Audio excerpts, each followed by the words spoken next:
I've been attached with the feeling of waking up with you by my side. Sana nga raw ay kayanin ng ating Donnie Pangilinan ang isang linggo sa bahay ni Kuya na hindi nag-good morning sa ating Bel Mariano.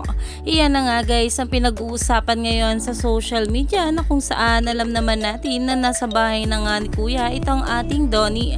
At talaga namang kaninang umaga ay marami nga talaga ang kinilig sa ating Donnie dahil sobrang gwapo nga nito kahit kagigising lang. At narito nga guys ang video na kung saan ay talaga namang pinag-uusapan na.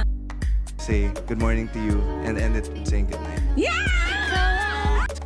Dahil alam naman natin na itong ang ating Donnie ay masaya nga kapag nakakapag-good morning sa kanyang Tink. Pero ngayong linggo nga ay talaga namang hindi nga niya muna ito magagawa at tiis-tiis nga lang daw muna ang pagka-LDR nitong ating couple. Kaya naman umani pa nga ito ng maraming komento at pinag-uusapan na. Stay tuned lang tayo for more update kila Donnie at Bel sa mga susunod pa na ayuda.